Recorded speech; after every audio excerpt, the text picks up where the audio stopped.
ka jivike 108 hakini ki khat ar bat khalai snam ka jingsakri kala panlong babon ki long yeng pan yo ek jingkru khamtam e haki jingja accident hakani kanti ka bamantaru haka por ba ka jala ka yakhun persha yakani ka khlam dei maki hi ba hab ban sim ya ka jingir clear hanrei habayo bani kran bat ki bor pania jong ka EMRI nakaliang state head udipan kar chaudhry ulai thu ba ki don bon ba ki jing e ki bai kendo manla kasi nalor ba ka kam ka khya bha khamtam e ki EMT but ye ki driver.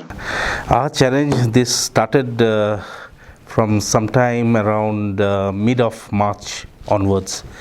So this started with because our line was opened as a state control room to enable the registration of the people of the state who were coming out from other states or other countries back into Meghalaya, and they needed to register themselves.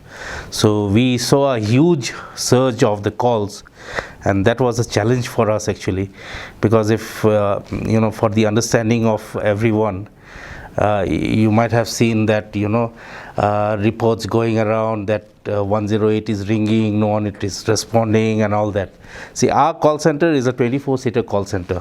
So 24-seater call center which we handle through a Nortel switch system, right, through the digital form or phones, and we can up to a maximum of 20 decks we can activate. 4 decks are required for IT backups and support, so maximum 20 can. So in normal course of operation, we have per shift maximum 3 person to handle the 250 to 300 calls that we receive.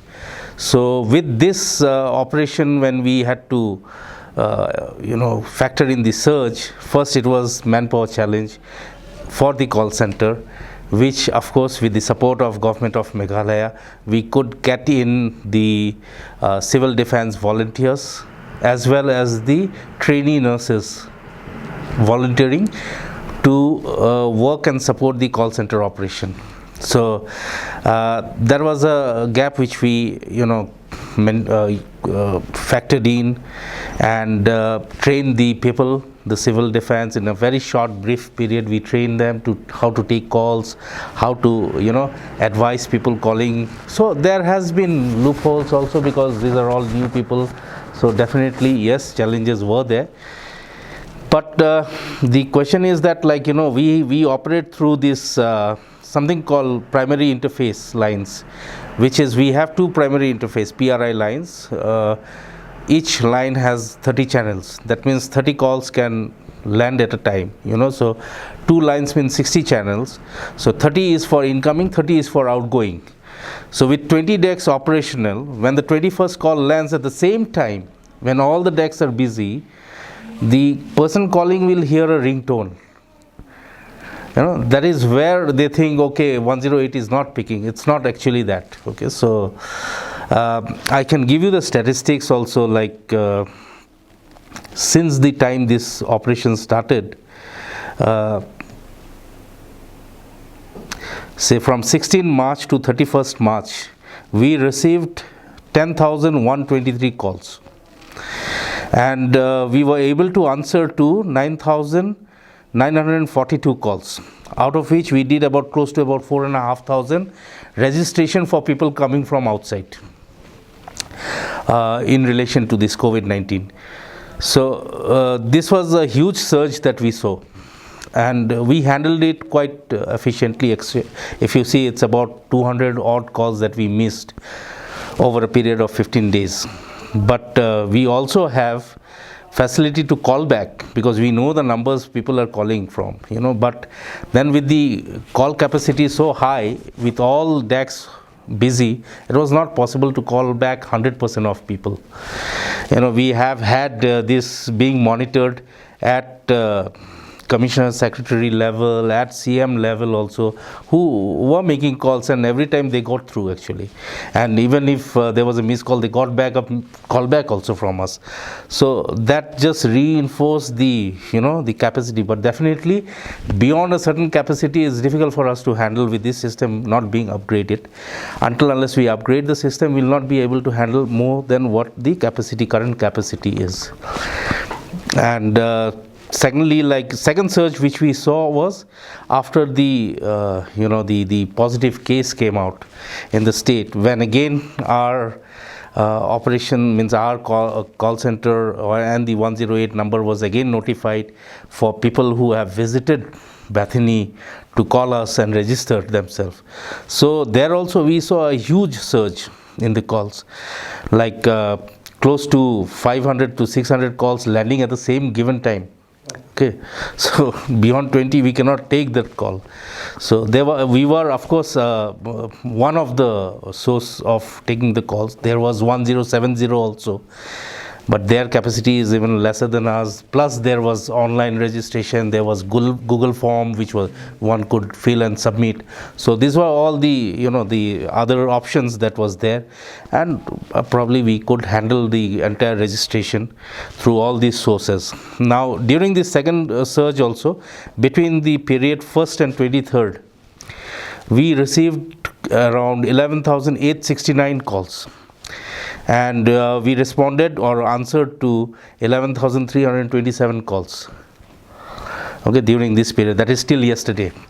And we have registered about 3,139 people who had called in respect to either going to Bethany or being in that surrounding. We had people also, because this panic set in when the first positive case came, so we could see people like who had actually gone near Bethany to buy vegetables also calling and registering. So of course these things are bound to happen, given the the nature of the COVID-19 and the panic that it sets in.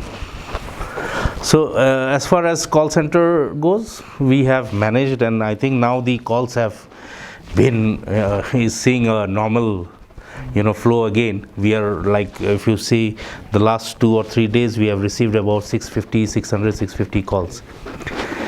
The case also, that average case we have been handling is about 40-45 in a normal day.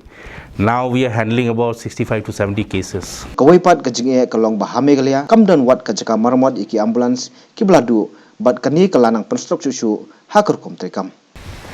108 has been complaining about the shortage of ambulances and staff. How did it is not about shortage of ambulances. We had 48 ambulances running. These 48 ambulances were catering to 43 locations, and 5 ambulances were backup ambulances. Now out of this entire fleet, there are about 31 ambulances which requires immediate replacement, and it has been pending for some time now, because these have they have run their life. Some are even beyond 10 years they're running. We are still maintaining and running. So because of that, we have frequent breakdowns. But pre-lockdown, it was easy because things were open, everything was normal. So we could, the turnaround time even after repairing was faster. But with the lockdown, it became a new set of challenge, because first of all, we do not stock very high level of spares. So when the ambulances started breaking down, on an average, we have about 10-12 ambulances going down with frequent breakdowns. So we had to source out the spares. Now the sourcing of the spares, mainly, the dealers are all Guwahati based.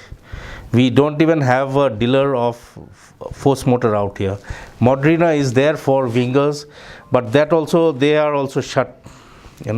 So we had taken some permission to get these places, some of the places open. Some have supported us, some have not. So that is bound to happen. As far as the spares are, we had to take measures where through our Guwahati operation, because Assam also we are running the 108, 102.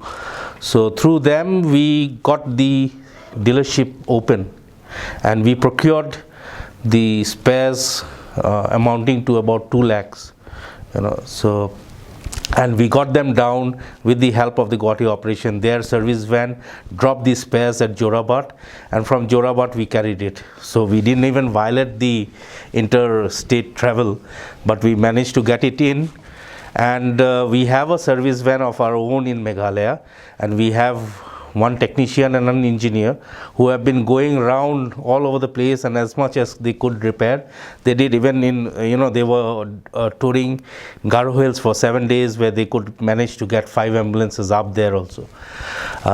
So this has been a challenge, but once you get the ambulances up, because of the condition of the old ambulances, etc., we have frequent breakdowns. So today we get 2 up, tomorrow we have another 1 down.